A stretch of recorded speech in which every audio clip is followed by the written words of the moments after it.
Salut la gang, j'espère que vous allez bien. Donc, Jess, The Harvesting Frog, comme d'habitude pour un petit frog clip, cette fois avec notre ami VMAX, que j'ai demandé de passer un bon petit 15 minutes avec moi pour qu'on puisse discuter du potentiel long terme et futur. Quand je parle futur, je parle de futur 20-25 ans, exemple de pièces, surtout comme le Batman de DC, que moi, personnellement, de prime abord, avant d'avoir jasé avec Max, j'avais l'impression que le potentiel de celui-là d'ici 25 ans était très bas, très nul.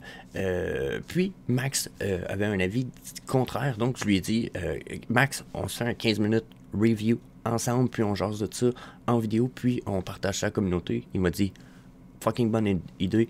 Fait que c'est ce que je vous présente aujourd'hui. Vous allez voir, je dis 15 minutes, ça en a duré 17 à peu près. Puis, yeah. Donnez-moi vos avis, donnez-nous vos avis dans les commentaires, puis si ça vous intéresse qu'on continue la discussion, on va regarder ça puis évaluer ça, moi puis Max, donc laissez-nous savoir dans les commentaires. Disclaimer time. Donc n'oubliez pas, il n'y a aucun conseil personnel, financier ou d'investissement qui est prodigué dans cette vidéo. Vous devez absolument faire vos propres recherches et consulter un expert financier pour vos investissements.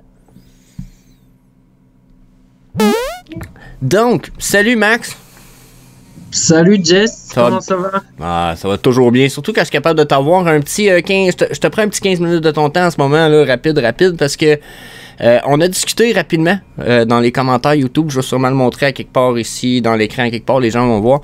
Où ce que, dans une de mes vidéos, j'ai commencé à parler du fait que je pense que certains héros vont peut-être, sans dire disparaître, mais vont perdre beaucoup de potentiel dans le futur, vu peut-être la technologie, puis notre avancement qui avance, de la technologie tout court, puis de la société, de la mesure où, tu sais, quand je regarde R2D2 ou C3PO, par exemple, ils font robots des années 80 pour vrai, là, tu sais, il n'y a plus de robots qui font ça vraiment, tu sais, donc, c'était mon point, mais dans mon vidéo, j'ai embrayé sur Batman. J'ai dit que j'avais cet avis-là sur Batman aussi, dans la mesure où j'ai l'impression que Batman, c'était une version comme dégradé de Iron Man peut-être, puis que sa seule évolution que je vois, c'est une évolution en espèce de Iron Man, puis que je pensais que même que probablement que la propriété intellectuelle allait peut-être perdre de l'ampleur, peut-être pas mourir encore une fois, mais puis là t'es arrivé avec d'autres opinions un peu, puis c'est ça que je veux entendre aujourd'hui, puis je veux qu'on partage ça ensemble. Ça marche. Alors, disons qu'il y a plusieurs points. Pour C3PO, R2D2, il est vrai, déjà si tu regardes Star Wars, je veux dire les vrais Star Wars, les 3 premiers épisodes, le numéro 4, 5, 6 dans l'ordre chronologique, ça a quand même vieilli. Il est vrai que ça a vieilli, mais bon, on est tous super fans, donc on l'absorbe. Alors, il est possible que cela soit un peu désuet, c'est vrai. Il y a un côté un peu old school. Mais tout de même, je sais pas si tu as regardé les dernières séries sur Disney+, par exemple. Alors, ça vaut le coup, hein. Moi, je suis pas à fond série et tout, donc. Mais The Mandalorian, les 2 premières saisons, et puis là, j'ai regardé Andor, le premier épisode. Tu les retrouves, ces robots, et finalement, ils se fondent bien dans la masse parce que tu sais, tu as un côté avec des nouveaux robots et des plus anciens. Tu sais, ils peuvent se retrouver dans des décharges ou des choses comme ça. Donc, ils continuent de vivre et ça marche. Moi, je trouve que ça marche. Ils font pas désuets finalement dans l'histoire, vu que certaines planètes ou villes sont moins évoluées, ils vont encore avoir ces robots-là qui sont quand même pas caves, c'est ça. Oui, en tout cas, ils sont vieux dans l'histoire, mais ils sont encore présents. Ils peuvent être en mauvais état, ce genre de choses. Donc, pourquoi pas? Après, là où j'étais pas du tout d'accord, c'était sur Batman, parce que Batman, alors, c'est l'inverse. Hein. Batman, c'est un héros de son temps. Il est toujours dans son temps. Je vais te faire une analogie qui va peut-être te parler. C'est comme James Bond. Si tu regardes James Bond dans les années 60 et tu le regardes aujourd'hui, c'est même un peu ridicule, mais bon, il y a les films et tout, mais en vrai, il a évolué avec son temps, et James Bond, il est toujours à la pointe de la technologie dans son temps. Donc, si tu regardes un film des années 2010 et la technologie qu'ils vont développer, c'est ce qui va arriver dans la prochaine décennie, ou alors c'est un peu futuriste, mais crédible. Et Batman est dans la même optique finalement. Il est équipé à la pointe de son temps. Batman, c'est un personnage qui est très vieux. Hein. Il est de 1939, donc il est vraiment Golden Age au niveau des comics. Et il est toujours actuel.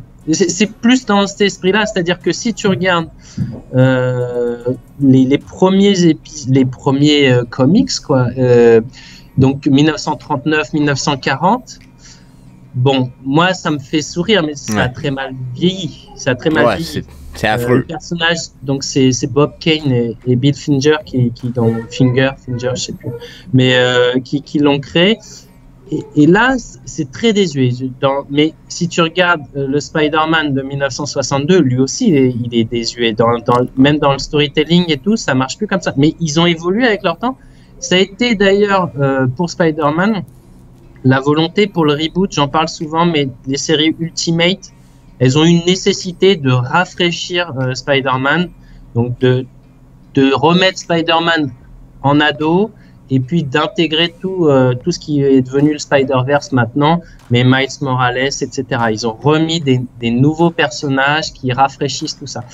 Et Batman, lui, bon, il y a eu des reboots aussi, mais je le vois plus comme James Bond dans l'idée que chaque épisode, finalement, il se met à la page. Il se met à la page, et toujours avec des technologies poussées, parce qu'il est richissime, hein, c'est un milliardaire.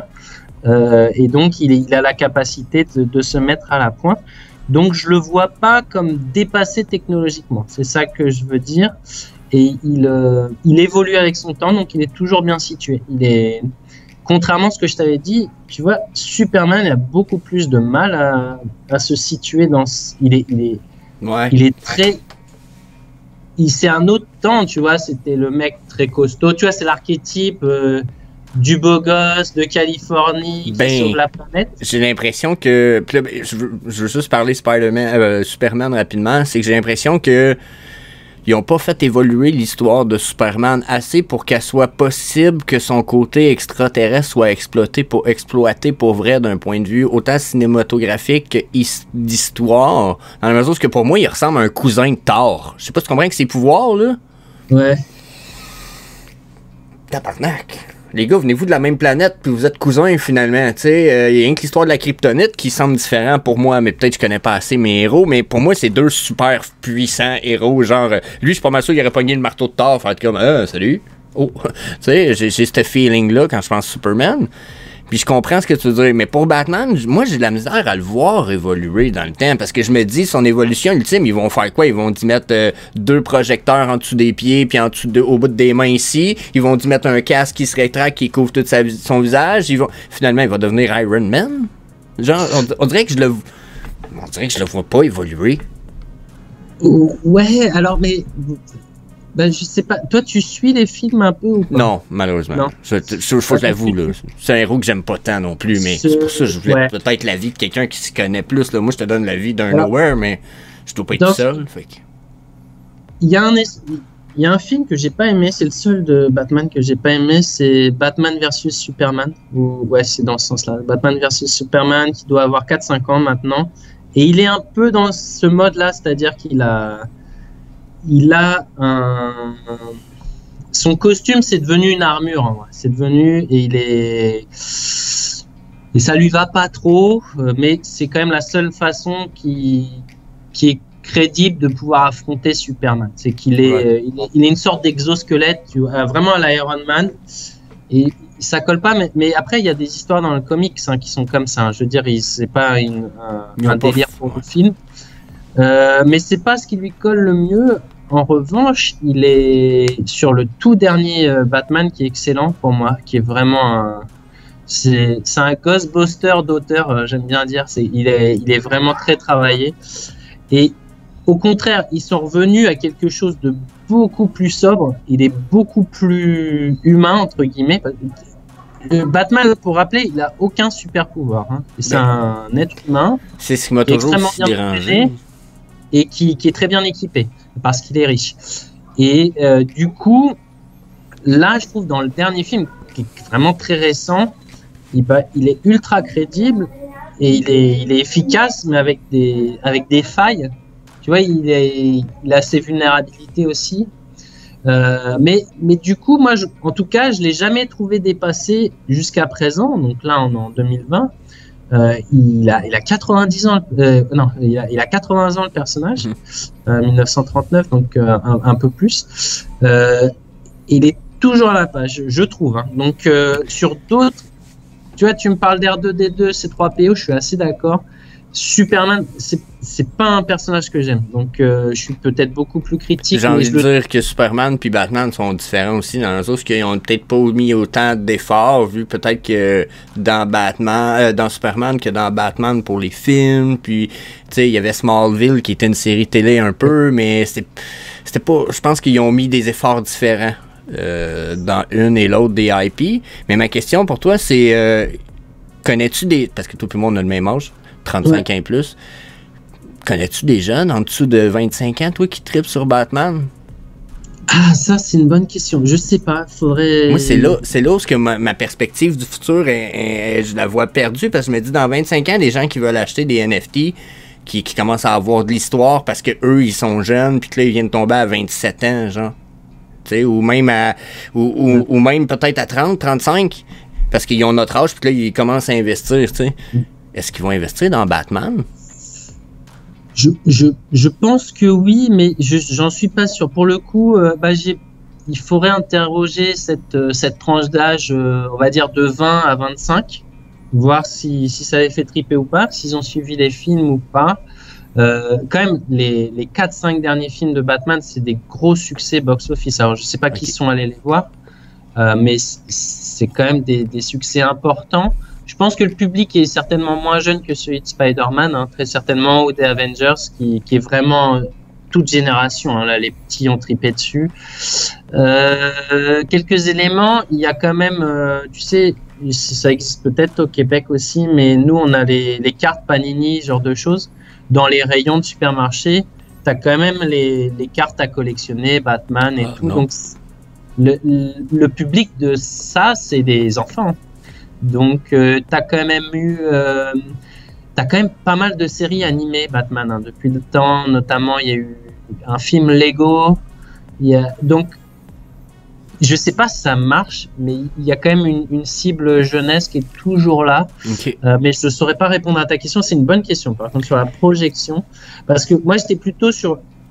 Est-ce qu'il est dépassé ou il va devenir se transformer en Iron Man, comme tu dis, pour pallier, pour suivre le mouvement. Et ça, je pense pas. Et au contraire, moi, je trouve qu'il va être de plus en plus humain. Batman, c'est vraiment un personnage avec beaucoup de failles. C'est un des personnages les plus profonds. Hein. C'est pour ça qu'il est très intéressant et qu'il est très aimé.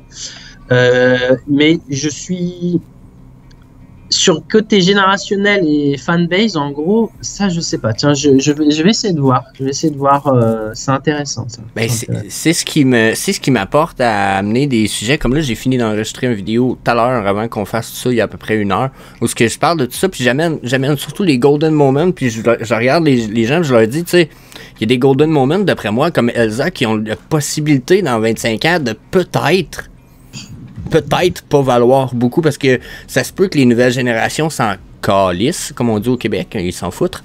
Puis, ben, je dis ça, j'exagère peut-être, mais j'y vais avec d'autres pièces comme Lady and the Tramp, Les Chiens, ou tu sais, La Petite Sirène. Genre, c'est des pièces que je comprends, c'est cause des golden moments, mais sont déjà un peu comme oubliées aujourd'hui.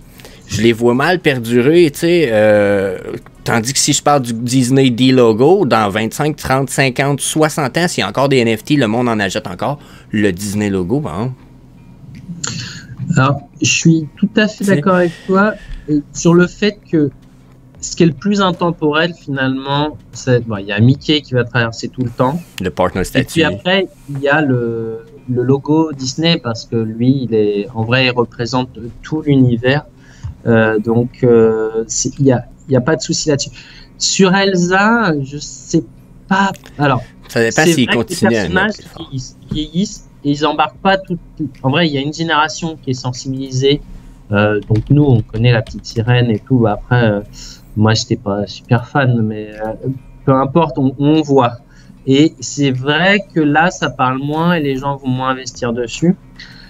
Elsa, en tout cas la Reine des Neiges, ça a quand même été une claque monumentale. Je veux dire, au moins sur 10 ans, la chanson, toutes les petites filles, époque les petites filles d'ailleurs, la chantonnaient et tout le monde la connaît par cœur.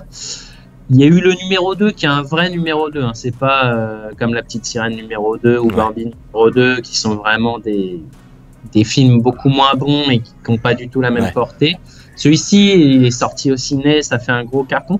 Donc je sais pas, elle est quand même plus moderne parce que la société a changé et ces jeunes femmes, elles représentent plus l'ère du temps. Ouais. Possiblement, mais je sais pas. Elsa vieillirait mieux, je pense. Tu vois, c'est quand même une femme à partir de Pocahontas, Mulan, et tu vois, Mulan, elle vieillit bien. Elle est... Oui, mais je pense que son histoire. Puis c'est une chose, regarde, je vais ramener justement à cause de la lampe. La lampe. Du génie. Oui, mais c'est l'histoire qui existait avant que Disney en fasse quelque chose. C'est la même chose pour celui que tu viens de dire. C'est que la lampe, ça vient du conte des Mille et une nuits. Puis l'autre, c'est quelle, t'as dit? Mulan. Ben, Mulan, c'est une histoire qui vient du Japon puis de la Chine, ça, genre. Puis c'est une vieille histoire, donc ils ont juste fait un conte avec ça. C'est des choses qui ont une histoire. C'est pour ça que la lampe d'Aladin, en plus d'être allumée, je pense que ça représente pas juste Aladin, puis c'est une des raisons pourquoi je pense qu'elle pourrait perdurer dans le temps. Tu comprends? Mais même le Roi Lion, Timon et Pumba, je pense que dans le temps, il y a des bonnes chances de mourir, ce Golden Moment-là. Alors là, après, ça dépendra de la stratégie Disney sur la diffusion des films et des classiques. Il y a quand même eu un truc important et dont, du coup, Elsa, le Roi Lion et tout ne subira pas les conséquences. C'est qu'il y a, là, il y a quand même des gros sujets sociétaux qui ont été mis en avant depuis 10-15 ans. Sur, je sais pas, l'homosexualité, la place des femmes, et quand même, Disney, comme Superman ou comme Marvel et tout, véhiculer des stéréotypes. Et ces stéréotypes, il y a un moment, tu fais évoluer des personnages, mais les vieux films, ils sont un peu en décalage, voire très en décalage. Et là, je sais pas si tu as vu, mais du coup, je montrais les classiques à ma fille et à tous mes enfants, à vrai dire. Et maintenant, tu as carrément des spots au début pour t'avertir qu'il y a des choses qui peuvent être offensantes pour des minorités. Ça peut être... où, tu vois, et parce que c'est vraiment en décalage. Alors, je me pose la question, le Roi Lion, il serait pas touché par ça, j'ai l'impression, mais c'est peut-être moi qui suis pas lucide. Et Elsa, la Reine des Neiges, c'est l'inverse, c'est quand même des femmes fortes. Tu vois, c'est très moderne. Donc, Max, je t'arrête. Hey, on est à 17 minutes, ça nous fait assez longtemps. Si on veut, nous autres, on continue ça, puis on réenregistre la suite, puis on sortira un autre short, mais je nous arrête là, je nous coupe au montage. Je dis merci à tout le monde. C'était notre opinion, en tout cas, sur Batman, avec mon chummy Max. Puis Max va sûrement revenir. Je pense que je vais l'inviter souvent pour des petits avis comme ça. Surtout quand on a des discussions de même. J'aime bien ça, mais je veux les garder courtes. Je pense que ça te permet aussi d'avoir les commentaires des écouteurs, je veux dire. C'est pas ça le nom, mais de ceux qui écoutent. Donc, that's it. Puis, d'ailleurs, si vous voulez commenter sur pour la tranche d'âge en dessous de 25 ans, s'il y en a qui suivent, dites-nous voilà, si vous aimez bien Superman, Batman, Spider-Man, voir un peu s'ils sont encore dans l'air du temps ou pas du tout. Je suis assez curieux de connaître ça. Ouais, c'est vrai. Bon point. Peace. Donc, comme je vous ai dit, n'hésitez pas à nous laisser vos avis dans les commentaires. Si ce n'est pas déjà fait, n'oubliez pas le smash sur le subscribe button. Cliquez la petite notification bell pour recevoir une notification à chaque fois qu'on poste une vidéo. C'est ouais. Peace. I'm desperately trying to give more value to every person I ever cross paths with and never ask for anything in return. That is literally the framework of my life. My great hope is that I can bring more value to people than they bring to me, and I'm never in a dire situation where I ever have to ask for anything in return.